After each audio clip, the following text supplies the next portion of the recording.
I'm Gene Grant here with Heath Hausman of nmpolitics.net. Heath is working with us this year on our legislative and interim committee coverage. Heath, welcome back. Thanks for having me. Let's talk about some politics. You've covered Governor Martinez, of course, since she was DA in your part of the world.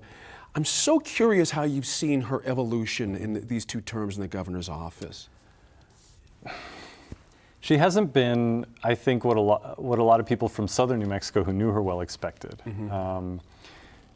In a county that at this point has almost no elected Republicans, Susana Martinez was a Republican whose district attorney people liked. And I think they expected to see that up here, and instead I often hear Democrats from Las Cruces in that area say she acts kind of like Steve Pierce, rather than like a moderate Republican they can get on board with. I don't know that that's an entirely fair criticism, but I do think she has governed like a prosecutor, and I don't really know why people expected her to do differently. That was her experience. That's how she sees the world.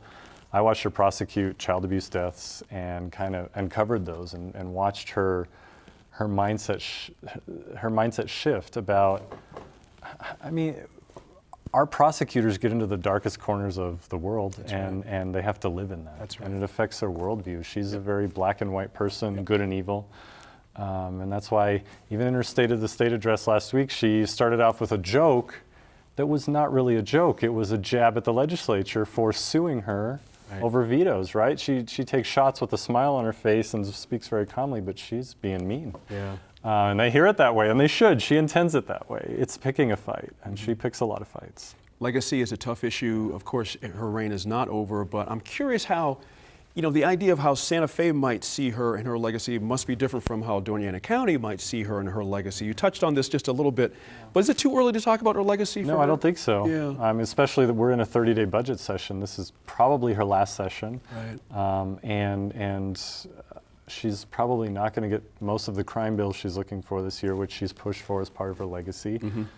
So what's left that's going to happen this year? We're going to fund government a little better than we have the last few years, or a little more, I should say. I wrote a column actually talking about one of her biggest legacies are the negatives, the times that people were hurt, and the behavioral health, the freezing of Medicaid funds to behavioral health agencies, I think, was one of those that we saw a huge impact in southern New Mexico. And really that was the moment where I watched people in Las Cruces who knew her personally really change their attitudes about her. That we expected her to be, people who'd seen her prosecuting men who had killed college students or children, and they saw that human side of her. Things we saw in the State of the State address, when she's talking about crime victims, she cries. Right. And it's genuine. Sure. We saw that always in Las Cruces.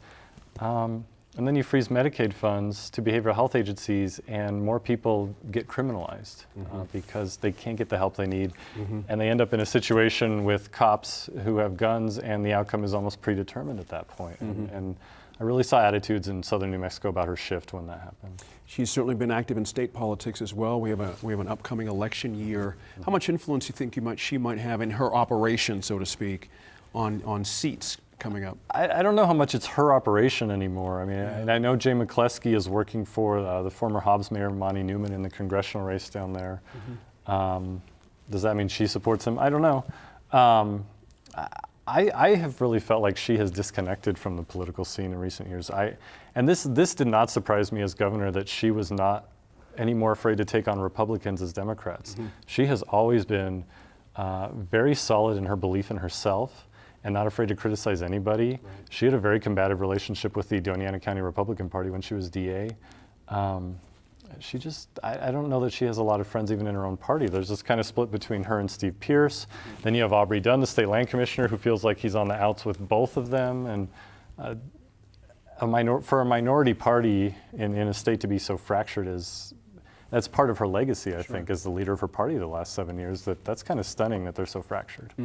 Just my last question, there's been some activity, of course, from certain political people in the southern part of the state. Steve Pierce running for governor.